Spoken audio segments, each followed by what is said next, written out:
আমার রাষ্ট্রের কোনো উপকার হয় না, তাতে আমার দেশের জনগণের কোনো উপকার হয় না। এগুলো শুধু ওই লাইক কমেন্ট বাড়ায়। তো লাইক কমেন্ট বাড়ায় দেশ চালানো যায় না। আপনার এলাকায় আমার ভাই নাসিরউদ্দিন পাটোয়ারি এসেছিলেন, তার উপরে হামলা হয়েছে। নাসিরউদ্দিন পাটোয়ারি কাউকে ভয় পায় না এবং সে যেটা সঠিক কথা সেটাই বলে। এখন আপনি তার মুখ বন্ধ করার জন্য তার উপরে হামলা করবেন, এইটা হচ্ছে বিএনপির রাজনীতি। অথচ আপনারা দেখেন যে তারা রাষ্ট্র নিয়ে কোনো চিন্তা ভাবনা নাই। আজকে তারেক রহমান ঢাকা মেডিকেল গিয়ে বলে 2 দিন আগে যে আমার মাথায় উনি আছেন, আমার মাথায় স্বাস্থ্য নাই।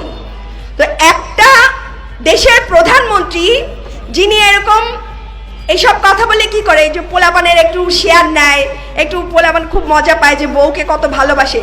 বাট এই যে আপনি আপনার স্ত্রীকে ভালোবাসেন, সেই ভালোবাসায় যদি আমার দেশের 1-2টা খুন কমে যেত তাহলে আমি আপনাকে অ্যাপ্রিশিয়েট করতে পারতাম, তাই না? এই আপনার স্ত্রীকে নিয়ে আপনি যে পিয়ার দেন, সেই পিয়ারে যদি আমার একটা দেশের একটা ধর্ষণ কমে যেত তাইলে আমি আপনাকে অ্যাপ্রিশিয়েট করতে পারতাম।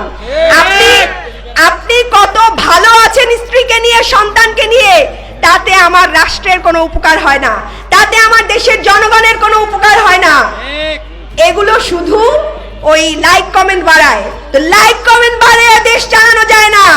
দেশ চালাতে হলে সংবিধানকে ছুঁড়ে ফেলে দিতে হবে।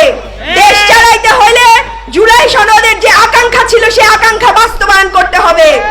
দেশ চালাইতে হলে আপনার যে যুবদল বিএনপি যে সারা দেশে চাঁদাবাজি করে বেড়াচ্ছে সেই চাঁদাবাজি বন্ধ করতে হবে। দেশ চালাইতে হলে আপনি যে ছাত্র সংগঠন চালান, যারা রাস্তায় রাস্তায় মেয়েদেরকে ডিস্টার্ব করে, যারা অনলাইনে মেয়েদেরকে হ্যারাস করে, সেই সব হ্যারাসমেন্ট বন্ধ করতে হবে। আপনি যদি এইসব পারেন, আমরা এই মঞ্চে দাঁড়িয়ে আপনাকে অ্যাপ্রিশিয়েট করব। আমরা সরকারে যাইতে চাই না। আপনি আসার পরে আমরা বলেছি যে আপনার সকল কাজে আমরা আপনাকে অ্যাপ্রিশিয়েট করব, আপনাকে হেল্প করব, কিন্তু আপনারা ভালো কাজ করছেন না।